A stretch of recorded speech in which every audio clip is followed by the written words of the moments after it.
And that is why I hate Rival.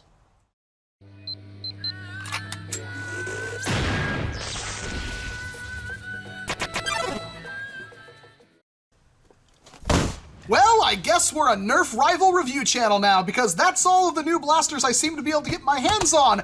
I would do literally anything to get my hands on a Shell Strike right now, and yet, here we are with the Charger. I also have the Takedown, and I'm gonna actually show that for a second, because these boxes are identical in length. The blasters are pretty much identical in length. This holds 8 rounds and is a pump action Springer. This is a 12-round Flywheeler. I wonder which one's gonna be worth your money. This being $20, this being $35. Go ahead and hit that subscribe button to get ready to see the review of this after this one. But I'm more interested, ironically, in the Charger right now, even though the other one's a shotgun, because the Charger is a P90. It's the rebirth of the Nerf Rival Zeus with an internal magazine this time. I guess they learned their lesson from the Zeus having the weird magazines, and well, let's face it, the Zeus was one of the original launch of the entire Rival line, so they get some leeway on that one. Back in the box, integrated magazine, very important. 12-round capacity, that's pretty good. Motorized, it is a Flywheeler, semi-auto, and it says also look down for the Knockout, the Takedown, and a 50-round refill packet. It doesn't show anything new on the back of the box besides the Rival Takedown. Use only official Nerf Rival rounds. I think not, Hasbro. Your competitors do a way better job than you. It says it has a 95 FPS velocity. How oddly specific. And it comes with 24 rounds, which I'm pretty stoked about. And it requires 6 C-cell batteries. So I'm gonna have to raid my wife's nightstand in order to get the juice for this sucker. Let's take it out of the box. Level up, turn up, wake up, best match. Cyclone, Joker, Progrise, Suya! And 3 hours later, here we are with what's actually in the box. You get the Nerf Rival Charger itself, 24 rounds, and the instructions, which we aren't gonna look at because we know exactly what this thing is. I have to say this right off the bat, this thing is so damn comfy, I'm gonna have to gush about it because it's that comfy. First of all, this thing, while it's not an official foregrip by any means, it's rounded, it's super thick and comfortable. I love it. The grip is really good, and there's a good amount of room here behind my arm. It is so shoulderable for me. It's, oh my God, the Charger is so comfy. There is one problem I have found right off of the bat. What the hell, Hasbro? I know why you did it. I really do. You couldn't make this slightly thicker? Because that is disgusting. If somebody pointed this at me, I would laugh. Comes the part where we throw our heads back and laugh. Ready? Why? Why did you do that? I know why you did it, but it still angers me. This thing looks absolutely awesome from every other conceivable angle, but the front. Gross. Oh, it makes me such a sad panda. But no, it is really flippin' comfortable. I have some concerns, because, like, how does that actually, like, there's no force. Like, how does this work? I'm guessing there's, like, a lock or something? I'm like, oh, I see. So this, I should have figured that out. Anyway, let's power this thing up. I'm done waiting. Let's see how it fires. It is a completely different battery tray, so it is not compatible with the Nerf Rival Recharger Pack. So you can use that in, like, what? 2 blasters, 2 from Nerf, because you can use it in the Chaos and the Nemesis, and then you can use it with a bunch of Dart Zone blasters. That is ironic, to say the least. Energizer Max C batteries I will use precisely for just this review, and then immediately I'm going to rewire this thing for a LiPo. What is the point? So I guess the elephant in the room is this thing's actually cheaper than the Zeus was. The Zeus was $50 when it came out, and I wouldn't spend that money on the Zeus because the Zeus was so mechanically simple. Here we are, they just ditched the magazine, and they give us double the ammo, and they don't paint the blaster except for that one little spot right there. There's no tiger striping or anything on this blaster. That's how they save 15 bucks? I mean, I'm fine with that. It still looks really cool, and if you want to paint it, you don't have to worry about ruining the stripe. Just sell all blasters without paint on them, Hasbro. Save us the money. We'll just, I mean, if you can do decent color separation like this, that's fine. I'm cool with that. I'd rather save more money, to be perfectly honest.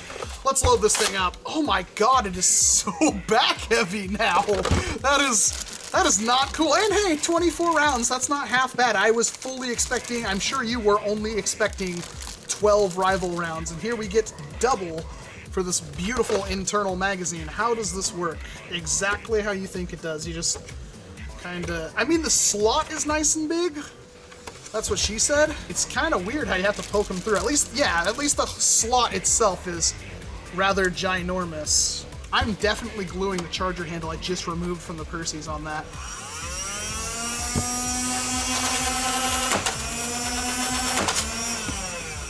She got some pep in her step. They say 95 FPS. Let's see how accurate that is. 106? 97? 97.4?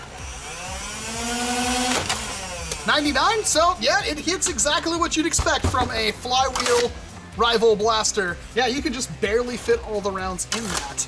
So handling-wise, it's still really comfortable. The stock is perfectly usable. It is extremely back-heavy, but as long as you actually shoulder it, it's not bad. Trigger response time is excellent. The blaster is really nice and thin.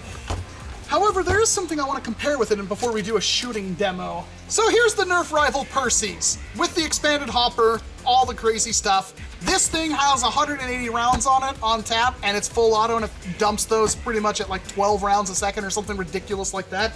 Here's the charger. Even if we put it like, let's say like that, yeah, there's a good amount of room in front of it, but if we were to match them up basically by length, the charger is like, I don't know, 3 inches shorter. If you're really looking at this for like a CQB kind of blaster, the Perses is way more economical, except for price. Even price-wise, you can usually get a Perse with a standard 50-round hopper. You can find them for under $50 sometimes. That's something to keep in mind. The charger, almost like, yeah, on your person, if you wanted to carry this as a primary, you'd be gimping yourself pretty good. And if you were to just, yeah, I'm a little hesitant to recommend the charger after that. I should say that, of course, since there's a lot more distance between the grip and the buttstock, the charger is a lot more comfortable. And of course, semi-auto is really awesome with Nerf, except for when it comes to Rival, because Rival isn't all that accurate, at least after like 40, 50 feet, because of course, after they slow down, that hop-up that's inside the barrel that gives the dart its spin, or the Rival round its spin, well, it's still spinning and it has less velocity, and then the wind catches it and carries it off in a random direction, which kind of sucks.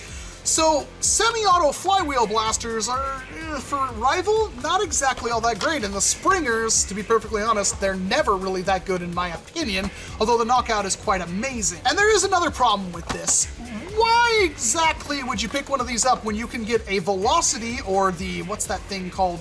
The accelerator. When you can get either of those blasters for around 20, 25 bucks, and they hold 25 rounds, and they're semi-auto, and man, and they're way easier to reload because they have a hopper, although they do jam sometimes. I'm very curious. Manual safety down here, locks up, manual locking, looks pretty good. I mean, it's got a rail up here too. Let's see, how good does it look with this on it? Yeah, I don't know about this one. Probably could have given you a built-in sight. I don't know why they even put a rail up there. Of course, this hump has to be there for the flywheels to clear it.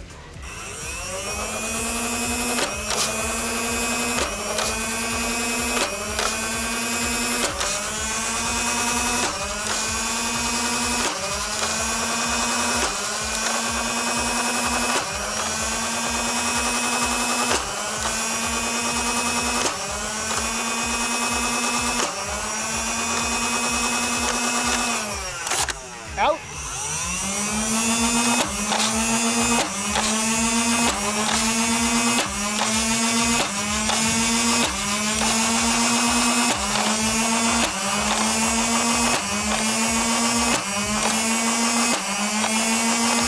And that is why I hate Rival. All right, I'm aiming for that white square on that door.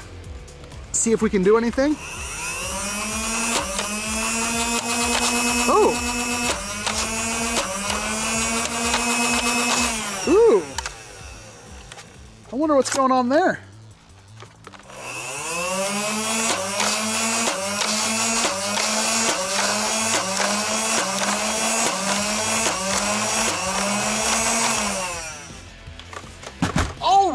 right, well, the Charger. Let's give our final thoughts on this. I like this blaster. I'm going to start off saying that right now because there's going to be some negatives here that I do want to cover. But the Charger is a beautifully designed blaster in my opinion. Only 12-round internal mag, which kind of sucks, but it's easy to reload, all things considered. You can't like quickly just dump rounds into it. You have to stick them kind of in there, but it does work. It comes with 24 rounds, so you get a reload, $35. I'd like to see that price point drop 5 more, but I think when we see it, regularly go on sale, places like Walmart, Amazon, it'll probably dip underneath that a couple of times. And the shell is absolutely beautiful. It's exceptionally comfortable. It would have been nice to see the option for a rail down here, but I guess what they were literally going for was this, and that's comfortable enough for me, and it will probably be comfortable for a lot of people. The stock, I think this is the perfect length. This thing does feel like the P90 style SMG that you really want to have, and that's what it is. If you want that kind of, well, in this case, semi-auto P90 style blaster, this is it. Right here. This is what you want. I've seen so many people turn Zeus's into P90s. I think this is a better design. It's got a lot of the stuff trimmed off of it. I really hate that, but it doesn't really affect the performance of the blaster. That being said, it's a semi-auto rival flywheeler. When it comes to performance, it hits the marks in everything but fire rate and accuracy. Now, I will be modding this on tonight's Saturday night stream thing. We will be shoving a lipo in here because I have no intention of keeping this thing stock. That will help with the rapid fire, with the voltage sag from multiple rounds going through it, one after another. Rival is not really that accurate in single shots, which is why things like the Perses can overcome that with just sheer rate of fire. You use more ammo, but you're more likely to hit your target and you can dump them so fast. These things are great for that. So when you have a semi-auto version of that, I normally like semi-auto blasters over full auto, but when it comes to Rival, that just almost isn't an option. Yes, within 30, 40 feet, this thing's about as accurate as you could possibly want it to be, but just about every blaster is accurate within that thing. At longer ranges, it just kind of spins off in a random direction, making it inherently inaccurate after like 30, 40 feet. That's the problem with it. But I'm still extremely positive. I definitely think this is a blaster worth picking up. I really like the design. It's comfortable. I can't say enough good things except for I don't think, like, competitively, this will be a blaster choice. And I think the biggest issue is the velocity and the accelerator exist. And those are semi-auto flywheelers that carry more at a lower price point, and they're just as good. They might not be as comfortable, but they're just as good. And that's where it's gonna boil down to. I have plans beyond just putting a lipo in this though. My main goal from here is I am going to see if I can't put the loading mechanism from the Chaos Orbit inside of this. If I could just put a hole in the stock and have the follower in here and just load it like that by pulling the follower back, loading balls in there and disengaging the follower, that's a lot faster than loading from up here. And I think that's a better design. So I think the perfect blaster is going to be a mix between the two. I was already going to do that mod where I was going to take a Zeus and put the Orbit magazine on there. Now I don't have to because this exists, and now I'm just thinking, well, why not just put that on the Charger, because I think the Charger's a better platform than the Zeus anyway. Most important thing is, let me know if you think the Nerf Rival Perses is worth it down in the comment section below. And again, stay tuned to the Saturday night stream thing tonight where I'm going to be modding one of these, and I'll record that so we can make it a mod guide for this thing, because it's screaming for it. It's got enough room for a lipo and all that, so why not? Otherwise, I'm Walcom S7. Thank you very much for watching this video, and of course, I hope to see you in an entirely different one.